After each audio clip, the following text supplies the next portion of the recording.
already 9:07 at papunta kami ngayon sa pinakamalapit na saan i-inspect ang sasakyan para sa renewal ng kanyang registration. Hindi ko alam kung saan magsisimula kasi sinabi ko na to last year eh. Magdo-document ako para alam ko na ang ginagawa ko every year. Pero nawala na sa isip ko sa sobrang kabisihan.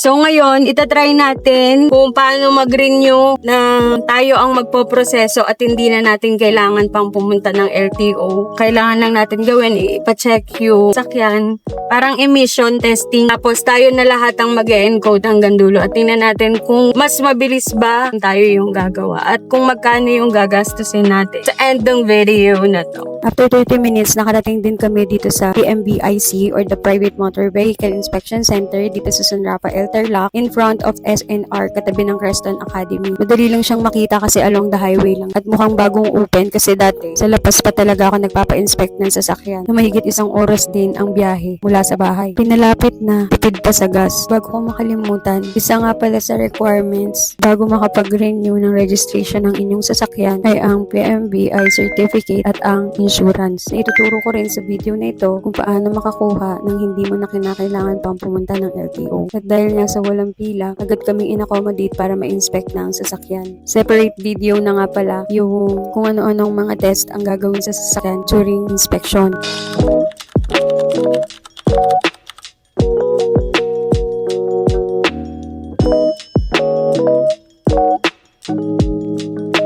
A few moments later. In less than 15 minutes natapos din ang inspection. Napansin ko rin na well-trained ang mga staff nila dito dahil properly handled nila ang sasakyan during the inspection. Nakakatuwa dito kasi maliban sa pagiging accommodating nila, mabilis din yung proseso dahil lumabas din agad yung result ng inspection ng sasakyan. Kaya hindi ko na kinailangan pang maghintay ng matagal. Post yun na nga lang pala kung gusto nyo makita ang presyo per vehicle na gusto nyo ipa-inspect. Ipaalis na kami dito sa MBIC Roadworthy Drive Incorporated dito sa Tarlac City. Wala man siya 30 minutes pero siguro depende pa din sa dami ng tao.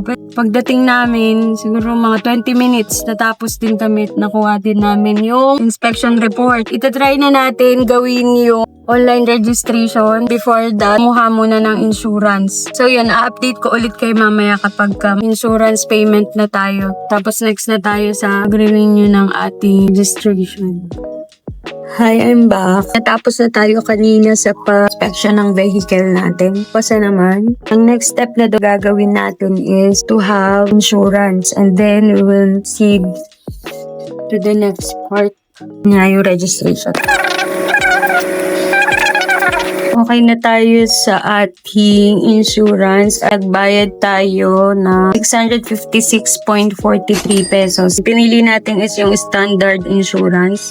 So, yeah. Ngayon, mag-proceed na tayo sa ating renewal. Sa paggawa naman ng LTMS portal, separate na lang din natin ang video para ma-discuss natin step by step kung paano gumawa ng account. Certificate of coverage. Sa mga oras na to, dinodouble check ko na lang sa certificate and sa insurance number lahat ng mga lumilitaw sa aking LTMS portal. At dyan ko na lang din nalaman na once pala na nakapagpa-inspect ka na ng sasakyan, ay automatic na itong papasok sa iyong LTMS portal. And also, sa insurance, once nakabili ka at nakapagbayad ka, automatic na itong papasok sa iyong portal at i-confirm mo na lang based sa mga copies na hawak mo. So yun na nga guys, nakapag-renew na tayo ng ating registro nang wala pang 1 oras.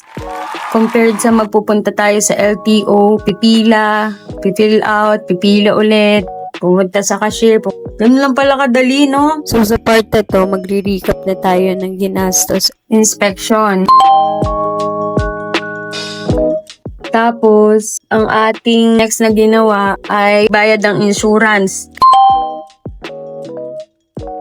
656 pesos and 43 centavos. At renewed na. So yun, ang total na ginastos natin, LTO or dito sa LTMS portal na 1,610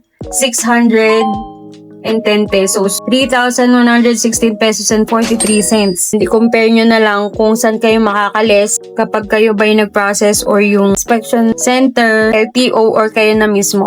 So yun lang guys. Niyam ko to para din sa akin next year. Magiging guide ko to na so ngayon meron na akong documentation. Yun lang. Thank you so much pagsama sa akin. Bye-bye. Thank you.